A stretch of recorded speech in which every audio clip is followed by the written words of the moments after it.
Good evening. My name is John Ween, attorney and legal instructor with Blue to Gold Law Enforcement Training. Here today for warrantless home entries.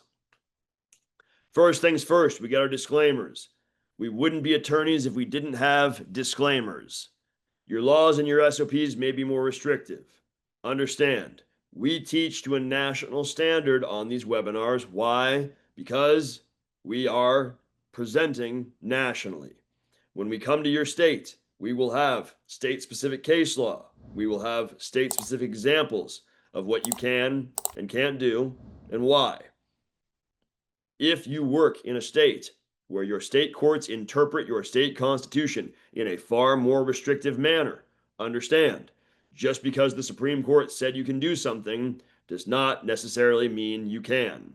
You have to know the federal standard, you have to know your state standard, and you have to know your own individual policies. If you work in a state like California, where at least on paper, they are a lockstep state, meaning their state court is to interpret the state constitution in keeping with the federal standard, all good. Florida, same way. Arizona, same way. If, however, you work in a state like New Mexico, New York, New Jersey, Washington, Oregon, a state where the state constitution is interpreted in a far more narrow fashion, understand, you have to know your state law as well as the federal standard. Okay? All right. Have us out to your state. We'll make it state specific. We'll get you your state specific search and seizure survival guide. If you have any doubts, push it up the chain. Rely on the critical decision-making skills and leadership abilities of those in your chain of command. If you have the time and opportunity, push it up the chain of command. If for no other reason, spread a little bit of that liability love around. Speaking of liability, this course is legal education, not legal advice. I'm an attorney. I'm not your attorney. I'm not telling you what to do in any given situation. I am telling you what the law says. Here is our agenda for today. A little curtilage action, then we're going to talk about hot pursuit. After that, destruction of evidence, the prevention of escape, and the emergency aid doctrine. So let's get into it. Curtilage. What is curtilage? That's like where you leave your milk out too long, it spoils, pour it out, bunch of curtilage. Why are we talking about that today? Well, close. Curtilage is that area that is so intimately associated with the home, the area that is so physically proximate to the home that it is protected like the home itself. And the word curtilage is derived from curtilage, which is French for courtyard. Think about the physical attributes of a courtyard, and that may help you to understand the physical determination of the extent of curtilage. So where is curtilage? What is curtilage? How is curtilage? There is a four-factor analysis in determining the extent of curtilage. How far does curtilage extend from the home? And I will tell you, under the federal standard, this is important. It is important that we know how far curtilage extends out around from the home. Why? Because when we are talking about real property, earth, ground, tierra firma, the land beneath my feet, the only physical property, earth, ground, tierra firma, that is constitutionally protected under the Fourth Amendment is curtilage. The only earth that has Fourth Amendment protection is curtilage. Is it curtilage or is it not? And curtilage is protected like the home itself. The home has the highest level of Fourth Amendment protection, and curtilage is protected like the home itself. And so, am I on curtilage or am I not? If I'm on curtilage, highest level of Fourth Amendment protection, darn near. If I'm not, no level of Fourth Amendment protection. It is all or nothing. And so I need to know, am I on curtilage or am I not? And this is a totality of the circumstances analysis. The first factor, physical proximity. Physical proximity. How close is the land on which I am standing to the home? Is the land adjacent to the home? Is it physically proximate to the home? Does it abut the home? Factor number two, is the area enclosed or can you walk on it? Is there an affirmative barrier created surrounding the home, encompassing the home, enclosing the home, and actually creating a physical barrier, a land mass between them out there and my residence? Factor number three, what is the use to which the area is put? And factor number four, site screening. First up, adjacent. How close are we to the home? The closer you are to the home, the more likely a court is to conclude that you are on curtilage. Take this residence here. Pretty typical residence, suburban dwelling. Let's say this was your home and you looked out your front window here and you saw someone standing in these bushes right next to where those two those sidewalks intersect. Would you think that was weird? Would you say that's weird? Why is somebody standing out there in those bushes next to where those sidewalks intersect? That's on my front yard. I don't like that. Yeah, probably. Now, let's say you looked out that front window there, and instead you saw someone standing in those bushes directly outside that window. Is that going to be a very different conversation? Is that going to be a conversation involving your Glock, maybe your SIG, maybe your Remington 870? Yes. Why? Because we understand that the closer a person is to your home, the more intrusive it feels. And so factor number one, arguably the most important factor in a totality of the circumstances analysis, how physically proximate to the home is the land? Is it adjacent to the home? Does it abut the home? The closer you are, the more likely a court is to conclude that you are on curtilage. And yes, it is a totality of the circumstances analysis. So why do I say that physical proximity is the most important factor? Well, because that factor will still establish curtilage to the exclusion of all others. Physical proximity to the home will always be a factor determining some degree of curtilage to a house, even if there is no enclosure, even if there is no use, domestic use, even if there is no site screening. So, how close are you to the house? Factor number two, is the area enclosed or can you walk on it? Right here we have a home. There is a 4-foot tall wrought iron fence surrounding, enclosing, encompassing an area of real property, earth, around the house. Now, this 4-foot tall wrought iron fence does not completely enclose or encircle all the property that this homeowner owns, but rather an area, a buffer zone of this homeowner's property surrounding the home. This homeowner has taken affirmative proactive steps to send a message, and that message is me in here, you out there. If you want to come in here, I have designated a specific area, a point of access that I expect you to take, that gate. Then I have designated a front footpath, an area that I expect a guest to approach my home by.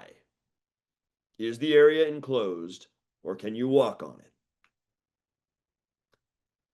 And then finally, factor number three, right? The use. What is the use to which this area is being put? In determining the extent of curtilage, it may be helpful to ask yourself, does the area in question involve those intimate activities associated with domestic life and the privacies of the home? Are we using this land for domestic activity. What does that mean? Well, domestic activity, where you sit and read your morning paper, where you drink your morning coffee, where your children play, where you sit out and have family meals or cook food or engage in your hobbies. These are the intimate activities associated with domestic life and the privacies of the home. And so, what is the use to which this land is being put? And then finally, site screening. What affirmative, proactive steps has the homeowner taken to keep out the prying eyes of passersby, up to and including Johnny Law? You have here an 8-foot tall fence, alternating recessed and raised slats. The slats abut one another. The fence is in good repair, no gaps, no holes, no broken slats. In fact, one might go so far as to call this a privacy fence. Has this homeowner taken affirmative, proactive steps to keep out the prying eyes of passersby? Yes, indeed, they have.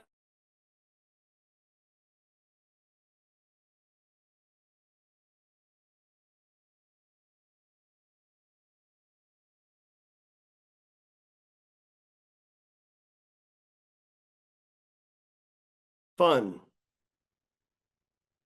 All right. Well, we're back up. Can you hear me now? Wonderful. So, the hell was I saying? Oh, yeah. So they go and they say, hey, can we come onto your property? We'd like to see what we can see. They walk onto the yard, right? They go to the backyard and they try to look into Kender's backyard. But Kender has built an 8-foot tall privacy fence, completely enclosing his yard. But these officers are young. They're excited. They're full of the vigor for law enforcement. They're hungry for justice. And so one of the officers goes over down next to the fence, crouches down slightly, and allows his fellow officer to use him as a human footstool. The officer climbs up on his partner and tries to look over into Kender's backyard. But Kender has taken the additional steps of hanging camouflage netting all over his backyard. Not to be dissuaded, the officer on top pulls out a 60x monocular and looks through the camouflage netting to see marijuana growing in Kender's backyard. So the question is this: were the officers reasonable? Now, their argument was we never went into Kender's backyard. We never physically entered his curtilage, did we? No, they didn't. No, they didn't. But let me ask you, if you looked into your backyard and you saw this kind of action happening in your neighbor's yard, would you feel like that was a little unusual, abnormal? Might you go so far as to say that's unreasonable? Yes. And so did the court. Despite the fact that the officers never physically entered Kender's backyard, they absolutely infringed upon a reasonable expectation of privacy by doing this sexy stuff right here. Now, guys, I always tell you, right? Constitutional violations aside, I want you to take a moment and look at this picture and ask yourself, is there someone in your agency with whom you work who would do this with you? If you have that special someone in your life, I highly recommend screenshot this picture right now, snap a picture of it on your cell phone, and send that person a text message and say, thinking of you, bro, thinking of you, sis. Hashtag curtilage, you and me. Friends forever. BFF.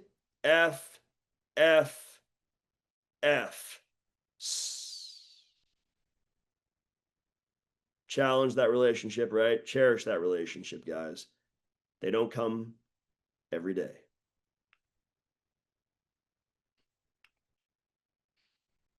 The officer's actions, climbing the fence and using that telescope, were intrusive and constituted an unreasonable search. In the instant case, the growth of California grass in appellant's backyard created a natural barrier behind which he could reasonably expect privacy in his own backyard from his neighbor's gaze.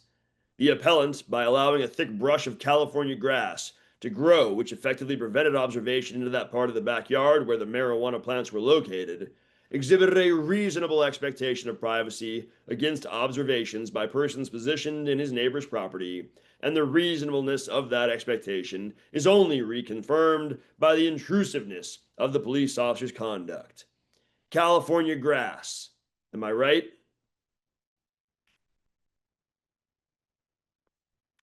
An officer received an anonymous tip that the defendant was growing marijuana in his backyard. The backyard was enclosed by a 10-foot high fence, making it impossible for the officer to observe the area from the ground. To circumvent this, the officer secured a private plane and flew over the defendant's house at an altitude of 1,000 feet, from which he was able to see and photograph the marijuana plants. Based on these observations, the officer obtained a search warrant and seized the marijuana plants. Was this a reasonable intrusion? Flying over in FAA approved airspace where any member of the flying public could be, right to be, right to see. Plain view is nothing more than right to be, right to see. Any member of the public who flew over in this area could look down and see what this officer saw. And so can you. The officer's aerial observation did not constitute a search under the Fourth Amendment. The court reasoned that the defendant's expectation of privacy in his backyard was not reasonable because the observation was made from public, navigable airspace, where any member of the public could legally fly and observe the same area. In an age where private and commercial flight in the public airways is routine, it is unreasonable to expect that the curtilage will not be observed from the air at altitudes of 1,000 feet. United States versus Dunn. In this case, officers got information that Dunn was buying up a bunch of precursor chemicals used in the production of methamphetamine. And so they drove out to Dunn's property. He owns some acreage. They drove down a road that delineated the exterior property line of Dunn's property. As they were driving down this road, they saw a barn on Dunn's property. They pulled over, they got out of their vehicle, and they started walking onto Dunn's property toward this barn. Before too long, they came to a barbed wire fence. They climbed over the barbed wire fence and continued walking deeper onto Dunn's property. After a bit, these agents came to another barbed wire fence. They climbed over that as well and continued walking deeper onto Dunn's property. Before too long, they came to a third barbed wire fence. They climbed over that barbed wire fence as well.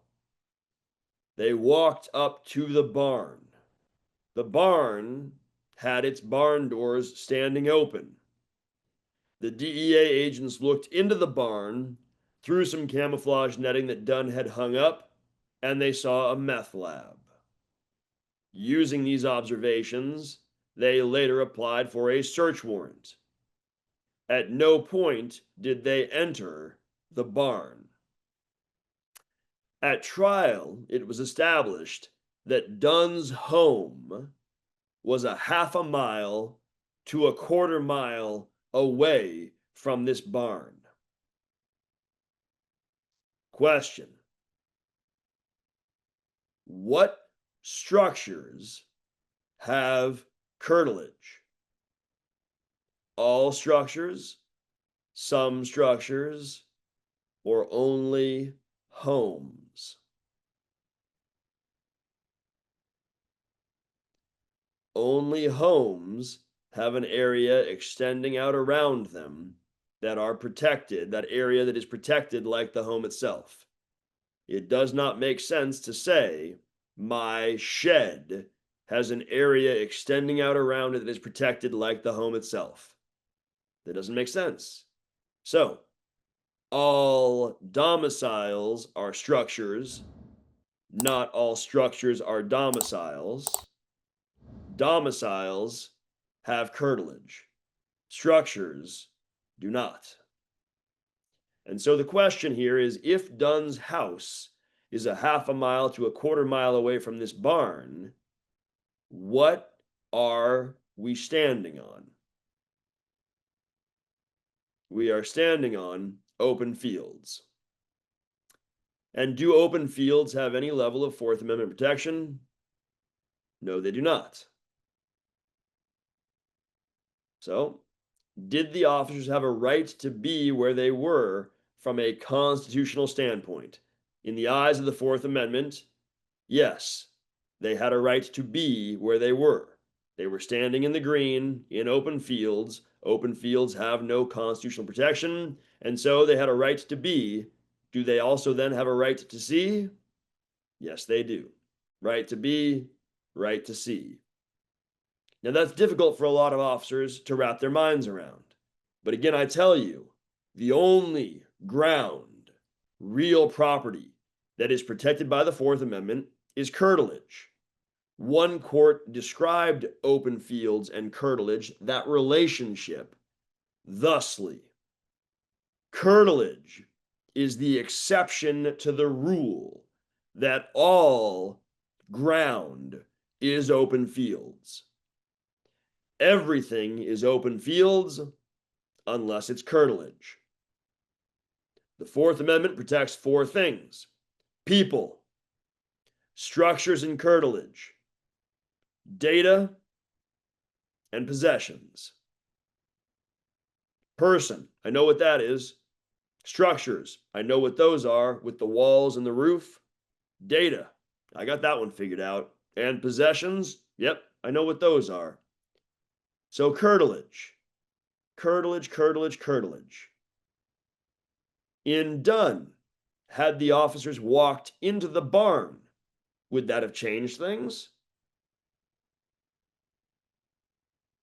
Yes, it would have, because then they would no longer be in the green. They would be entering a structure. And structures are also protected by the Fourth Amendment. In this case, they didn't. They had a right to be, and so they had a right to see.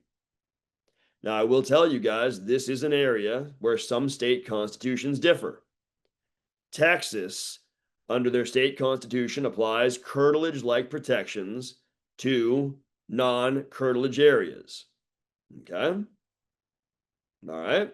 Steve says, wouldn't that be trespassing under state law? Yep, it would be trespassing under state law as long as you could establish the requisite mens rea. A violation of state law has no impact on the constitutionality of a governmental action.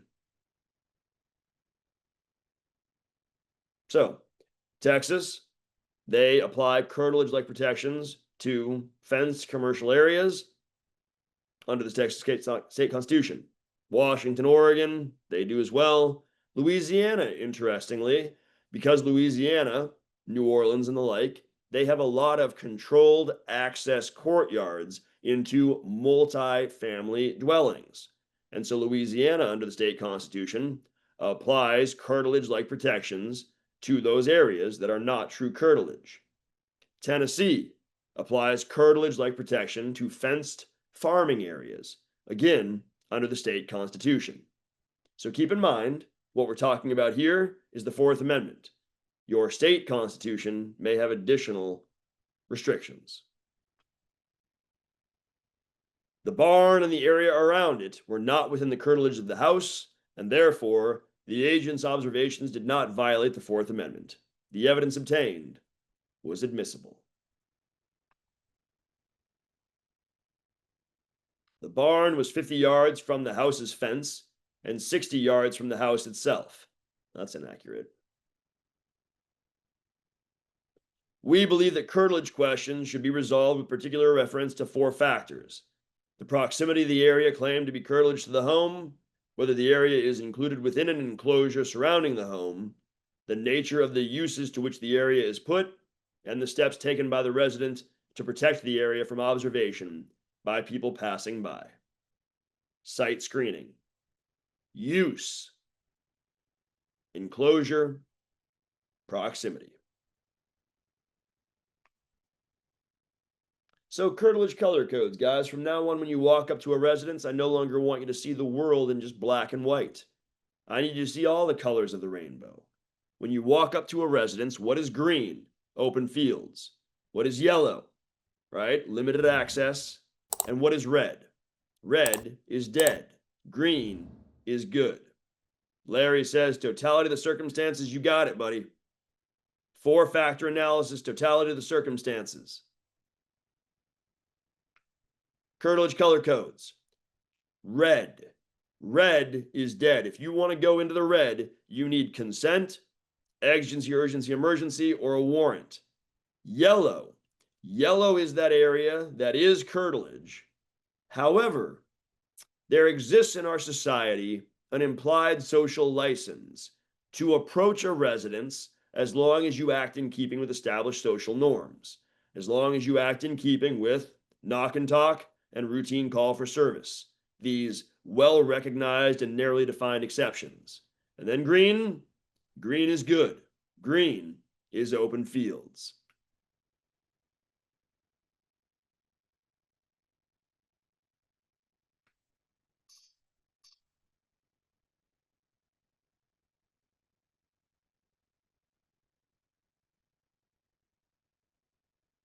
What is green? What is yellow? What is red? There's your example. Green, yellow, red, right? Now, this yellow is pretty broad. My recommendation is this. As much as possible, take the directmost path to the main point of access. You don't have to walk like a tightrope walker. You don't have to walk like a penguin from the green to the front door. However, take the directmost path to the main point of access. Be reasonable. Don't walk up near the front of the house and start sniffing those garage doors. Take the directmost path to the main point of access. Can you guys think of any situations where this side of the house here would be yellow instead of red? Meaning, I can convince the court that I objectively believed these homeowners were expecting uninvited guests to come up and knock not on the front door, but rather on the side door, or maybe even in the backyard.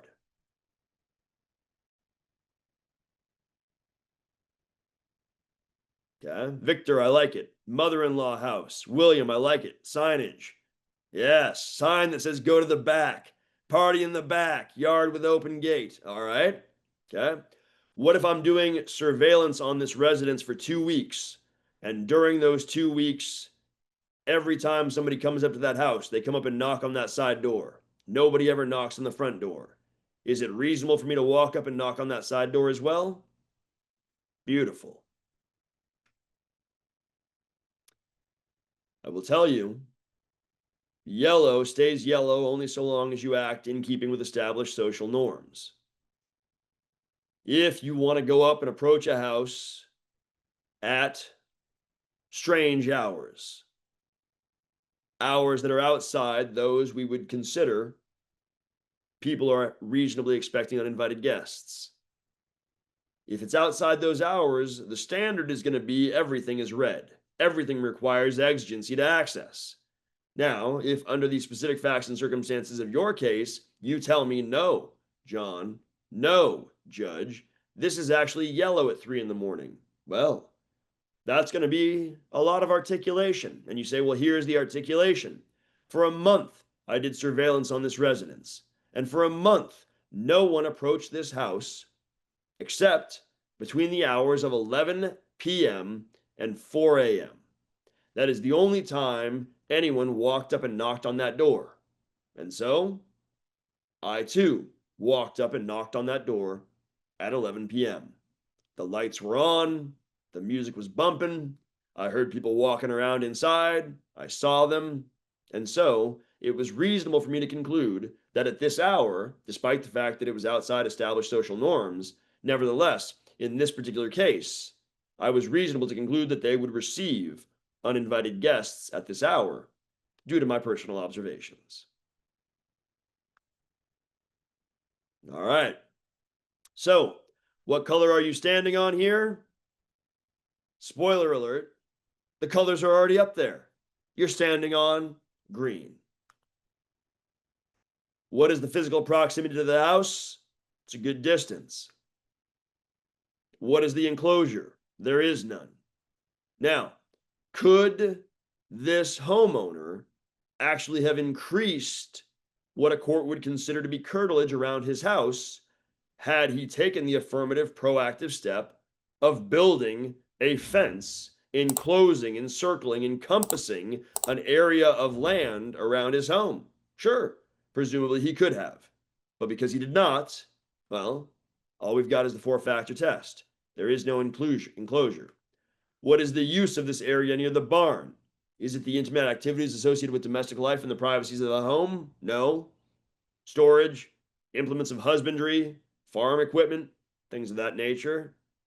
You compare that to what I've got designated as the red: hot tub, Adirondack chairs, dining room table, barbecue, fire pit. Those are the intimate activities associated with domestic life and the privacies of the home. And then site screening. You see those big trees there. You see those planters, the hedges planted in those planters.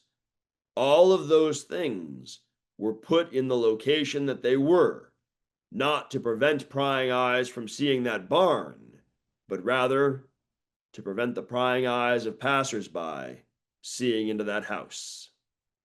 That is curtilage. What is yellow? What is red? What is green? So what happens if you move the shed closer to the house? Does the shed somehow develop curtilage? No, but it is enveloped into the home's curtilage based on its physical proximity to the house. So now that we have an idea of how to define curtilage, let's talk about what you can do on curtilage. There's two reasons to be on curtilage: the knock and talk and the routine calls for service. So what is a knock and talk? A knock and talk is approaching a residence and acting in keeping with attempting to establish consensual contact with the occupants of the home.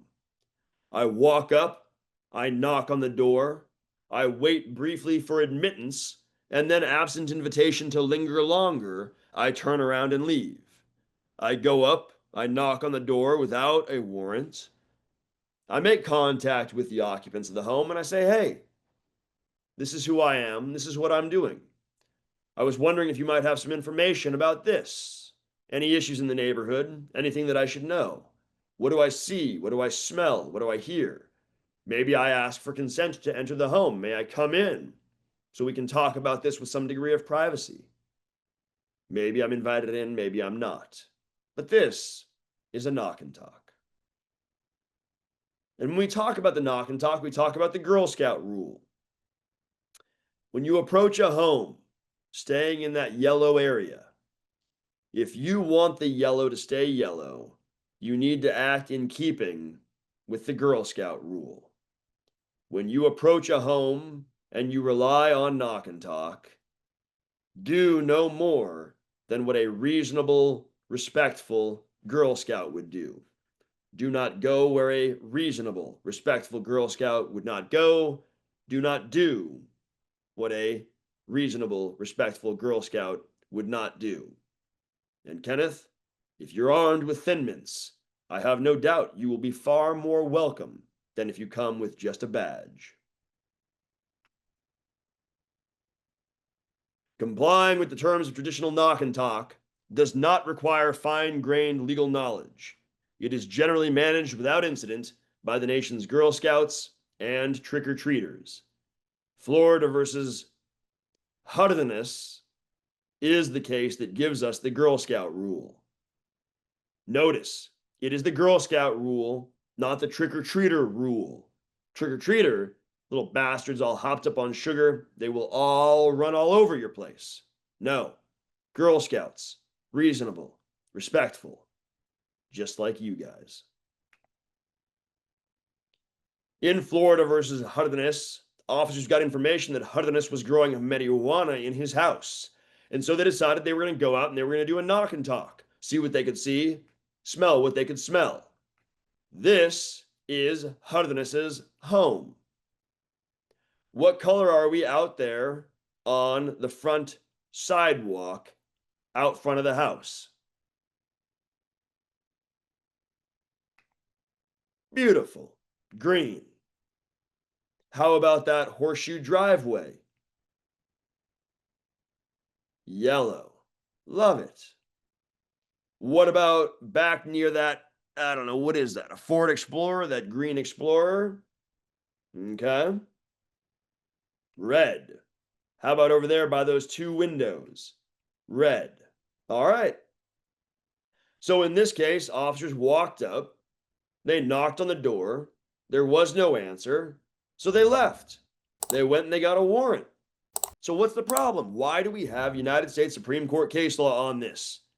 Because when they approached that door, they didn't come alone. They brought somebody with them. They brought Frankie the dog. And Frankie, sweet, sweet Frankie, alerted at the threshold of that door, and that was the probable cause they utilized to seek a search warrant for Hardeness's house. Now, Hardeness argued this is a violation of his constitutional rights. The government responded, free air sniff. The threshold of the home is a public place. United States versus Santana established that. And the United States Supreme Court said, how would you feel if you looked out your front door and you saw someone marching a bloodhound up your front path or going back and forth across your front yard with a metal detector? Does that offend established social norms? Does that go beyond what an uninvited guest would do? Does that violate the Girl Scout rule? Then the answer is yes. If you act outside of keeping with established social norms, societal expectation, then the yellow is no longer yellow. The yellow falls out from beneath you and becomes red. The floor is now lava.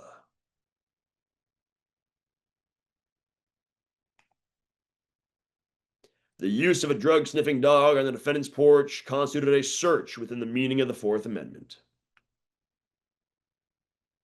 The officers were gathering information in an area belonging to Hardeness and is immediately surrounding his house, in the curtilage of the house, which we have held enjoys protection as part of the home itself. And they gathered that information by physically entering and occupying the area to engage in conduct not explicitly or implicitly permitted by the homeowner. To find a visitor knocking on the door is routine, even if sometimes unwelcome. To spot that same visitor exploring the front path with a metal detector, or marching his bloodhound into the garden before saying hello and asking permission would inspire most of us to, well, call the police.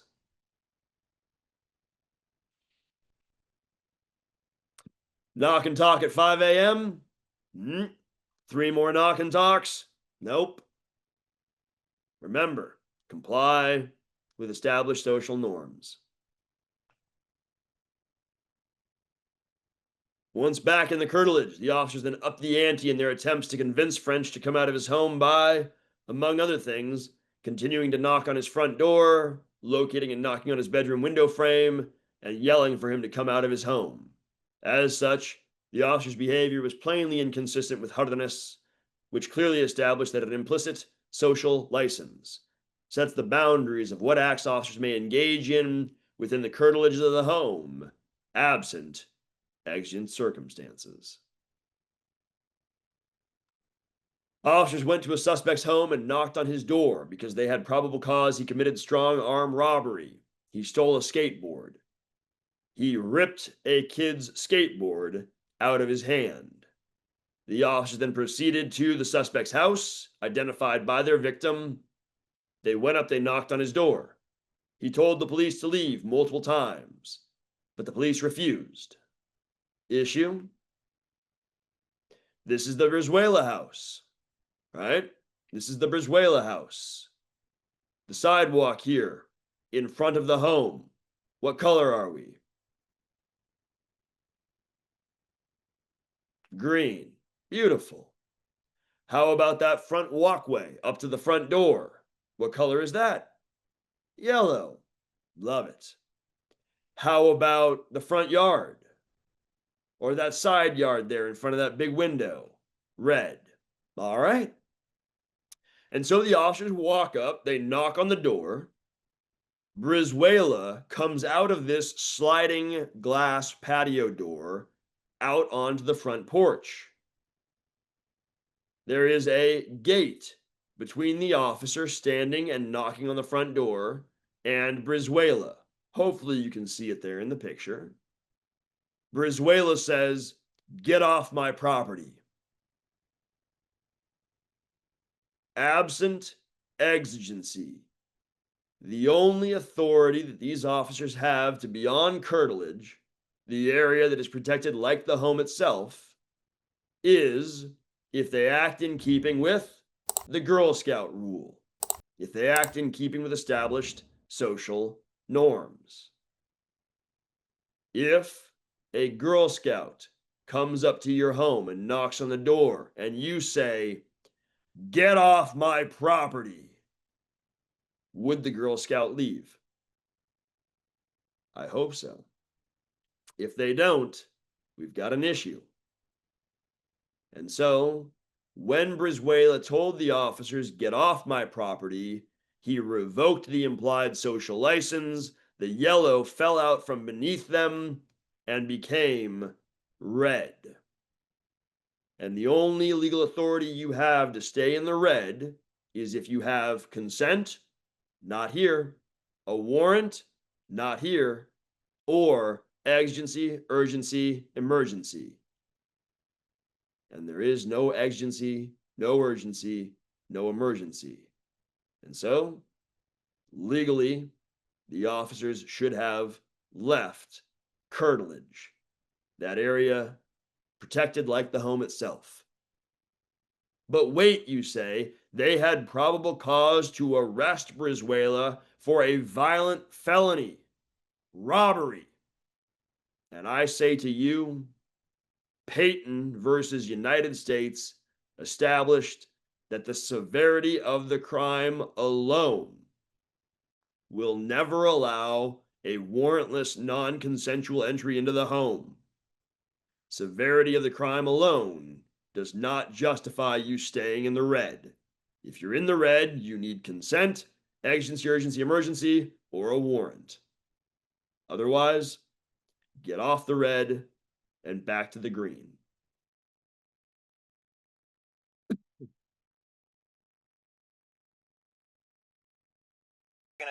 You cannot come in my property without any incident. Sir. Okay, listen. No, you listen. We came over to talk to you about something that happened. Okay, about what? Did something happen between you and a kid today? Okay, how do you know? How do you come in and blame me for something I got nothing to do? I didn't say we blamed you. Oh, what do you? I said what I'm asking you about it. Okay, you know the law. Okay, you need to, in order to come into my property, you need to come in. No, listen. We are asking you questions about it because somebody said you were involved. Don't knock the door. Don't knock the door. Oh, I'm gonna knock it. Don't knock the door. Oh, I'm going to. Don't knock the door. Hello, Sparks, please. You need. Don't open the door, sir. Hi. Hi, how are you? Hi. Can you open the door so I can talk to you for a minute? Sir.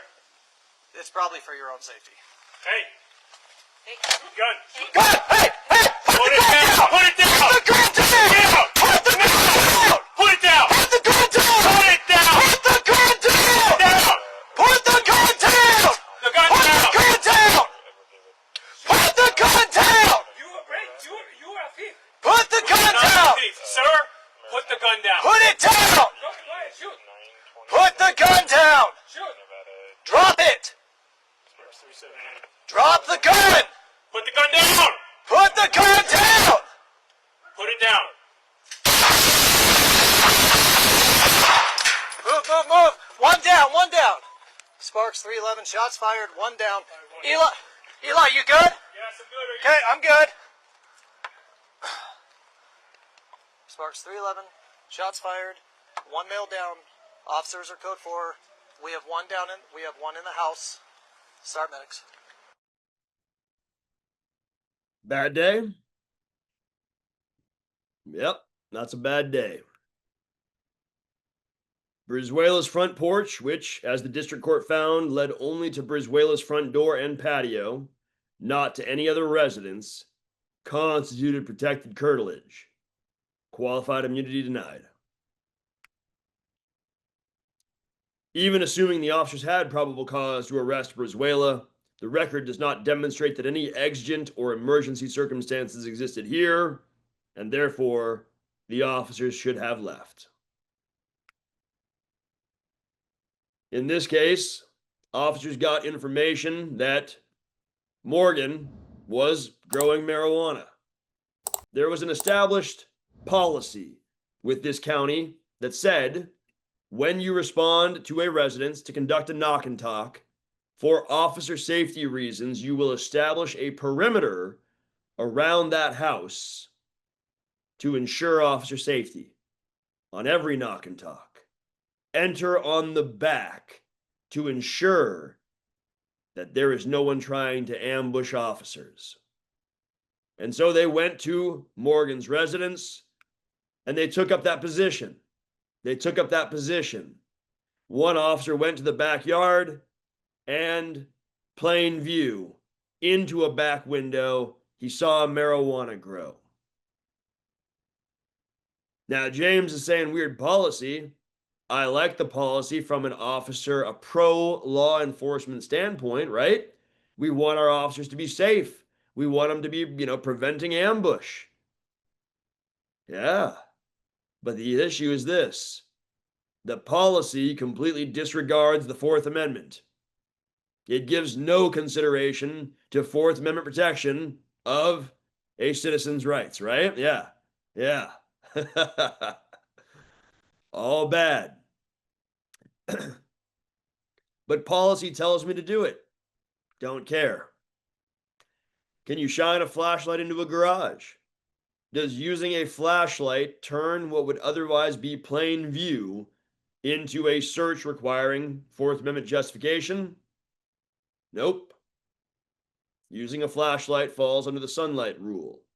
If, but for the veil of darkness, you could see what you were looking at, using a flashlight does not change plain view into a search. Using a flashlight to look inside a home falls under the sunlight rule.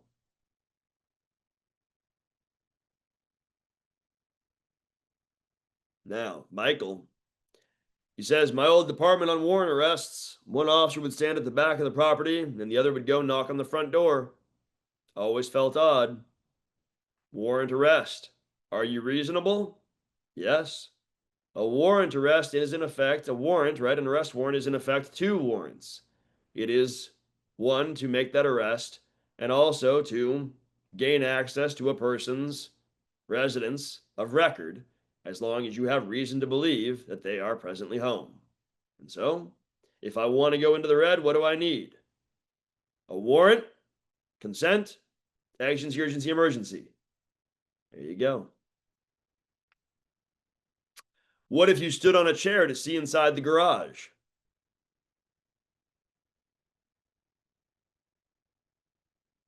Would a Girl Scout do it? Then neither should you, absent exigency, urgency, or emergency. What if Shaq could see inside? Is that okay? That's reasonable. Plain view doesn't require you to avert your eyes. Love it. How about looking under a garage door? As I walk up to a residence, can I just get down on my hands and knees and take a little look inside? Yeah, that's not going to fly either. Why? Because it offends established social norms. A Girl Scout wouldn't do it, and so, absent exigency, urgency, or emergency, neither should you.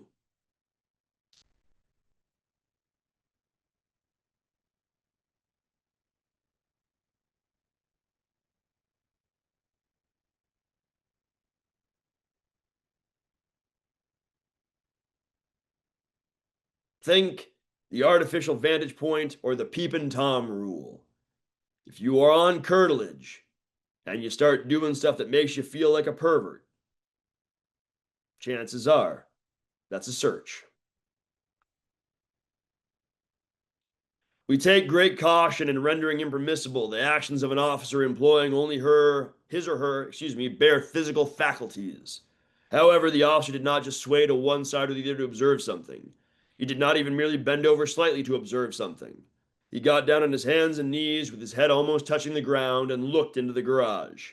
We, therefore, conclude that the officer's actions constituted a warrantless search, which violated the personal and societal values protected by the Fourth Amendment. You can be nosy, just not intrusive. Okay? So the knock and talk, let's talk about calls for service. Calls for service allow you to make a limited intrusion to investigate. However, entries into red curtilage areas or homes require exigency. Every opening into the home, garage, window, door, whatever, every opening into the home has a red barrier blocking it. You do not pierce that red barrier absent consent, exigency, urgency, emergency, or a warrant. Hot pursuit. You may chase a fleeing suspect into their home for any felony or misdemeanor if exigency exists. If you initiate an arrest in a public place, a arrestee, suspect, cannot defeat an otherwise validly initiated arrest by retreating into their home. United States versus Santana is the case. In this case, officers got information that Santana was selling heroin out of her walk-up apartment here, in that building with the stars on it. They watched her engage in several hand-to-hand drug transactions. They walked up on her, announcing their intent and authority to arrest her. She turned around and fled back into her house, and officers chased her into the home, tackled her in the front hallway, arrested her, searched her incident to arrest, as well as the immediately surrounding area, recovering narcotics, drug paraphernalia, and U.S. currency. These were introduced against Santana at trial, and she argued this is a violation of my Fourth Amendment rights. This is my home, the place that has the highest level of Fourth Amendment protection. And the United States Supreme Court said, no, these officers were reasonable. They were reasonable. Why? Because she was not inside her home when the hot pursuit began. The arrest started in a public place. No curtilage in front of the home. Walk-up apartment. So that was not an issue. By retreating into a private place, her house, defendant could not thwart an otherwise proper arrest that had been set in motion in a public place, the threshold of her house, and that since there was a need for the police to act quickly to prevent the destruction of narcotics evidence, there was a true hot pursuit, and therefore the warrantless entry into the home by the police to make the arrest was justified, as was the ensuing search incident thereto. Payton versus New York. New York passed a law that said where law enforcement officers have probable cause to arrest a subject for a felony, they can make a warrantless, non-consensual entry into the home. Officers identified probable cause to arrest Payton for armed robbery, a felony. They proceeded to his residence. They knocked on the door. There was no answer, but they heard a radio playing inside. They had no warrant for Payton's arrest. They had no search warrant for Peyton's home. They had probable cause to arrest him for a felony. And so, under New York law, they kicked in his door, entered, and swept through the residence looking for Peyton. He was not home, but they did find several live rounds and shell casings sitting on the dining room table that matched those recovered at the scene of several of his crimes. They used those against Peyton at trial, and Peyton argued this is a violation of my constitutional rights. That's my home. The place that has the highest level of Fourth Amendment protection. You had no arrest warrant, no search warrant. Why did you go in my home? And New York said, the people of New York have spoken. And they have said because of the severity of felony offenses, it is reasonable for law enforcement officers to make a warrantless and non-consensual entry into the home. Peyton appealed to the United States Supreme Court, and the United States Supreme Court said no. The United States Supreme Court said you cannot legislate away a constitutionally protected interest, especially when we are talking about the Fourth Amendment protection of the home, the place that has the highest level of Fourth Amendment protection. Basically, what did Peyton hold? Peyton held that the severity of the crime alone will never justify a warrantless, non-consensual entry into the home.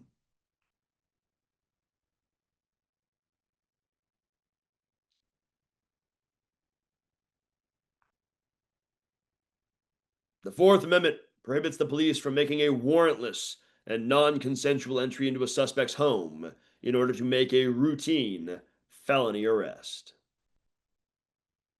Remember, body snatching requires exigency.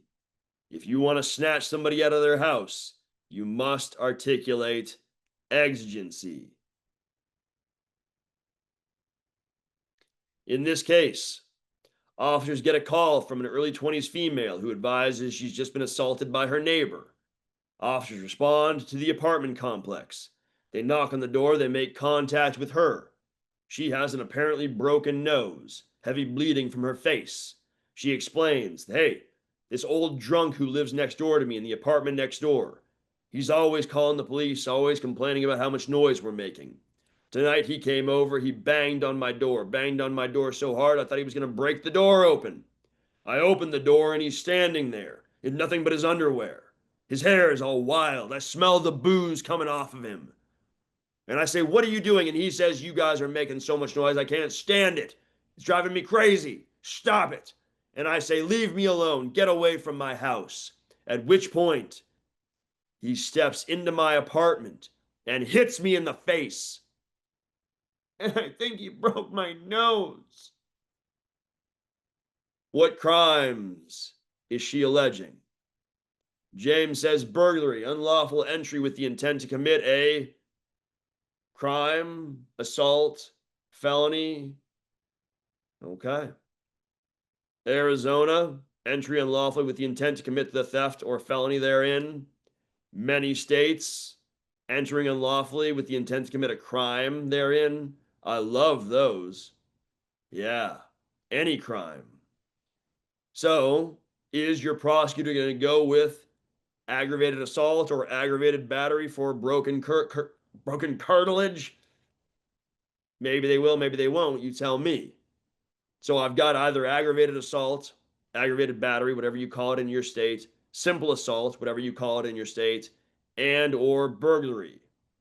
Some states will require you to not also charge the lesser included offense. Others will allow you to stack the deck. Regardless, in most states, we've got a burglary offense here, so at least that felony. Should we go knock on this guy's door? Does this guy need to go to jail? Seems that it does to me.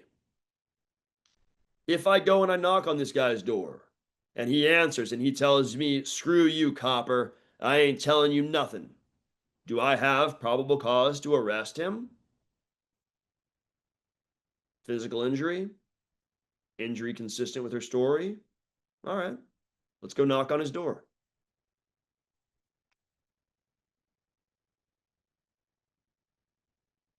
Get out here right now. Get out here. I hit that Get on wall. the ground! No.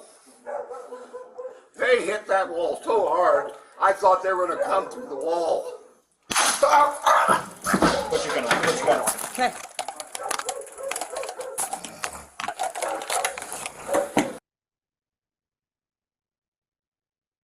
Bad day? Bad day. Now that's tough, right? That's tough. Because he's standing right there, isn't he? He's standing right there in an open doorway. And you're telling me that there's some kind of an invisible force field preventing me from getting him? Yeah, that's what I'm telling you. Every opening into the home has a red barrier blocking entry. Every one. And if you want to pierce that red barrier, what do you need? Consent, exigency, urgency, emergency, or a warrant. In this case, tasing him in the groin, not a viable option. Not a viable option. So what was the outcome here? Well, the subject fell backward, hit his head on a stool, threw a clot, had a stroke. The agency paid out $8 million.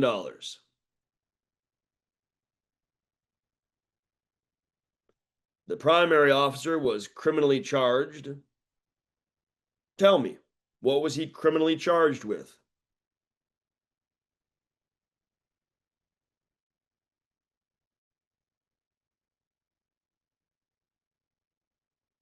Tased him in the genitals. Felony assault. Right? Because he used what? An ECW? An electronic control weapon? Yeah, that's what Taser is calling it now. That's what Taser is calling it now. And also, that's serious bodily injury, right? That GBI. Yep. Ultimately, the primary officer pled guilty to simple assault. So he's a convicted criminal now. The backup officer resigned. 10 seconds of these officers' careers, and they are changed forever. Their agency is $7 million poorer. More than that, because they, had to fight to defend this. Right? Maybe. Yeah. Get out here right. Yep. It's a bad day. 10 seconds of this officer's careers. Agency $7 million poorer.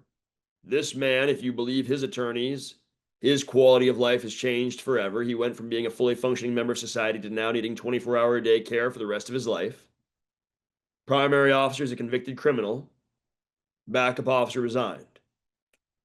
10 seconds of the career, and that can happen. And I struggle with this because I look at this and I don't see ill intent.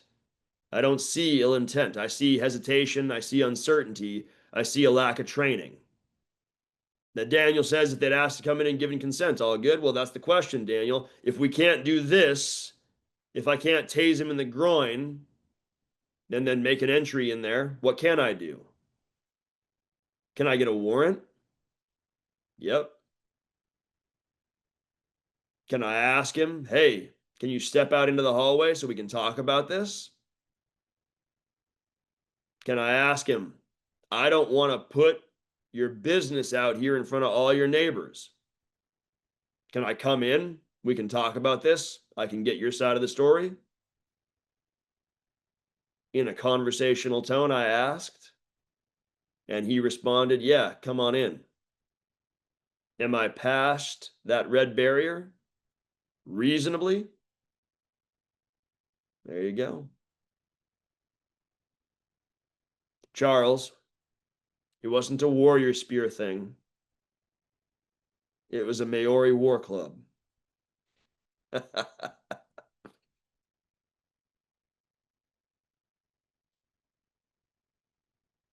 This, guys, right here, is the cost.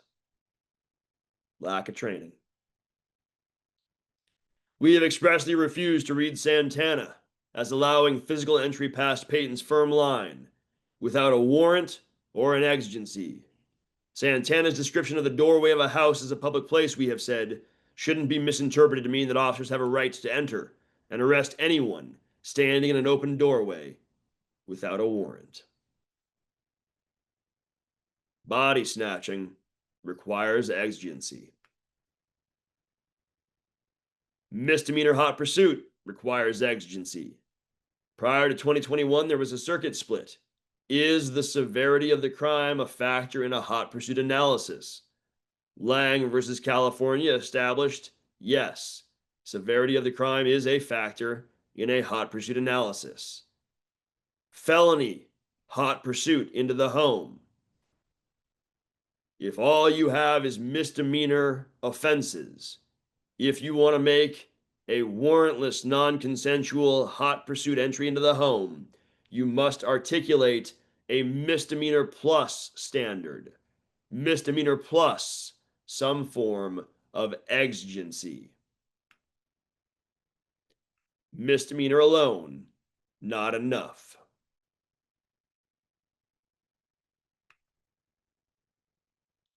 The flight of a suspected misdemeanant does not always justify a warrantless entry into a home. An officer must consider all the circumstances in a pursuit case to determine whether there is a law enforcement emergency. On many occasions, the officer will have good reason to enter, to prevent imminent harms of violence, destruction of evidence, or escape from the home. But when the officer has time to get a warrant, he must do so, even though the misdemeanant fled. Some of the recognized exigencies in case law: protect occupant from harm, protect suspect's escape, imminent destruction of evidence, safety risk to officers, safety risk to public, render aid to an occupant, or any other compelling need. If all you have is misdemeanors, give me a compelling need specific to your case and tell me why this needed to happen. I didn't have time for a warrant, Your Honor. All right, guys, let's talk about destruction of evidence. Entry for destruction of evidence is permissible if you have PC that evidence is inside the home. You need to balance the level of intrusion against the infringement on the individual's privacy. You must diligently pursue a search warrant, and you have reason to believe that evidence will be destroyed. Okay? Again, you're making a warrantless, non-consensual entry into the home. So there's going to be a high degree of judicial scrutiny. You need to understand that what we're talking about here, extreme situations, exigency, a lot of governmental interest in what it is you're doing. Convince a court of the reasonableness of your actions, or don't do it.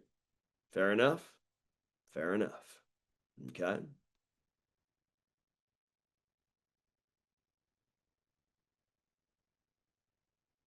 All right. Just give me a moment here. Oh, interesting. Wow, okay, okay.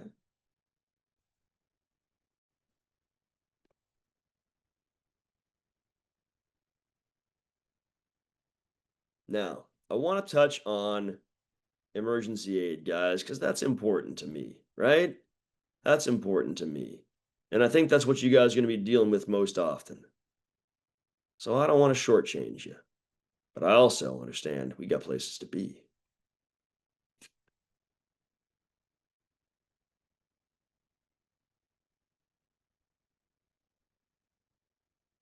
All right. So your emergency aid exception, right? Your emergency aid exception. You have an objective reason to believe that an emergency exists, and your conduct inside the home has a nexus to resolving that emergency. Okay? What does this tell us? This tells us if I respond to a call for service, family member says, hey, I haven't seen Granny in a while. I go up, I knock on the door. There is no answer. I call the phone. I hear it ring inside. No answer. Mail's building up outside the house, right? Okay. I walk over. I peek into the garage. Yeah, I did it. Her car is in there. I call a loved one. I say, hey, any idea where she might be? No. I go talk to the neighbor. I say, hey, have you seen Edith recently? He says, no. I always see Edith outside watering her begonias, and I haven't seen her recently. And I say, okay. I call local hospitals. She's not there. I call the fire department. I say, hey, you transported her recently? Not there. I go into the residence with the code provided by family member. Want to reduce damage to the home. I go through, I check the first floor. She's not there. I check the second floor. Edith, 90 years old, not there. And so I say, well, she must be in the attic. I then go into the garage. I get a ladder. I carry it back up to the second floor. I climb up on the ladder. I push open the attic access. I jump up into the attic, pull myself up, and I find a meth lab. Are we good? No, right? Because why? I am acting unreasonably. That's not going to resolve the emergency. It's not reasonable for me to think that Edith is in the attic. Come on. Come on. In the early morning hours at a casino hotel, an officer responded to a report from security about an armed robbery involving two males in a room on the 70th floor. The officer, fearing an armed gunman and potential victims, called for the SWAT team. They found the hotel room door ajar and, upon entering, discovered a handgun in plain view inside a duffel bag, along with documents identifying the defendant, who was later charged with unlawful possession of a weapon. Okay. The entry was lawful, under the emergency aid exception, and plain view evidence, gun, not suppressed. Significant governmental interest? Yeah. In every Fourth Amendment analysis, we weigh the governmental or societal interest against the infringement on the individual's rights. The perilous and exigent circumstances required to prompt action based on the credible information at hand. We conclude that the trial court erred by viewing the events through the distorting lens of hindsight, rather than viewing those events as they appeared to an objectively reasonable police officer who had to make immediate decisions in the face of a credible threat to the safety and lives of others. Based on the evidence presented at the suppression hearing, the police acted within the scope of the emergency aid exception to the warrant requirement. Officers responded to the defendant's home after a dropped 911 call.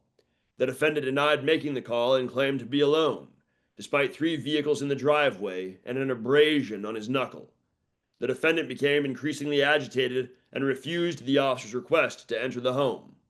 When the officers attempted to enter without consent, the defendant tried to block them, resulting in a struggle and his subsequent arrest for obstruction and resisting arrest. What do you guys think? Are we reasonable here?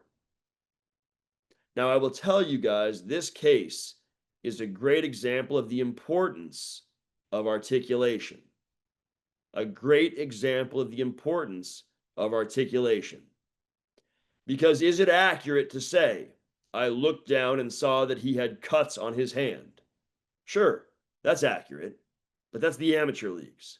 I want you guys operating at the professional leagues.